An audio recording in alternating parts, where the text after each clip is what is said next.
ಎಲ್ರಿಗೂ ನಮಸ್ಕಾರ. ಫಸ್ಟ್ ಇದು ಘಾಟ್ ನೋಡಿಬಿಡ್ರಿ ನೀವು. ಈ ಘಾಟ್ ಸೆಕ್ಷನ್ದಾಗ ಯಾವಾಗಲೂ ಹೇಳ್ತಿದ್ದೆ ನಾನು ನಿಮ್ಗೆ, ಲಾರಿದವ್ರದ್ದು ಡ್ರೈವರ್ಗಳ್ದು ಹಣೆ ಬರ ಎಷ್ಟು ಖರಾಬ ಅಂತೇಳಿ, ಎಸ್ಪೆಷಲಿ ಲಾರಿ ಡ್ರೈವರ್ಗಳ್ದು. ಯಾಕಂತಂದ್ರೆ ಈ ಲಾರಿ ಬಾಂಗ್ಲಾದೇಶ ಹೋಗ್ಬೇಕಂತ 34 ಪಾಸಿಂಗ್ KA34. 2 ದಿನ ಆಯ್ತಂತ ಇಲ್ಲಿ ಗಾಡಿ ಬಂದು ಬಿದ್ದ ಕೇಸಿಂದ ಗೇರ್ ಪ್ರಾಬ್ಲಮ್ ಆಗಿದಂತ. ಸೊ ಇಲ್ಲೇ ಕುಂತಾನ ಮನುಷ್ಯ. ಎಕ್ಸಾಕ್ಟ್ ಟರ್ನಿಂಗಿಗೆ ಗಾಡಿ ಇಲ್ಲಿ ಫೇಲ್ ಆಗ್ಯದ ಇವ್ರದ್ದು.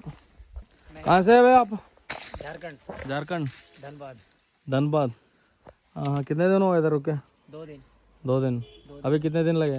मालूम नहीं. आज जो मैकेनिकल हो जाएगा तो आज ही निकल जाएंगे, नहीं तो फिर आज नाइट इधर ही रुकना पड़ेगा. अभी नहीं, इधर टाइगर है बोल के बोर्ड डाले से आप इधर ही बैठे 2 दिन से. है ना, इधर रहता है ना टाइगर. रहता है, बहुत लोग देखा भी है. देखा आप? फिर इधर ही बैठे आप? क्या करे, वो बंदर लोग ज्यादा प्रॉब्लम दे रहे हैं. राइस है क्या इसमें? राइस है ना. हाँ हाँ. फिर खाना के ना, खाना को खाना वो ड्राइवर लेके आएगा तो खाएगा, नहीं तो पूरा दिन भर ऐसे. और रोटी खाएगा आप? जवारी रोटी लाएगा अभी तक तब तक ले. अपने सोते नहीं है, रात को जागना पड़ता है क्योंकि कौन आके क्या चोरी कर लेगा क्या नहीं करे. इधर चोर. कितना टन है उसमें राइस? 35 ಟನ್.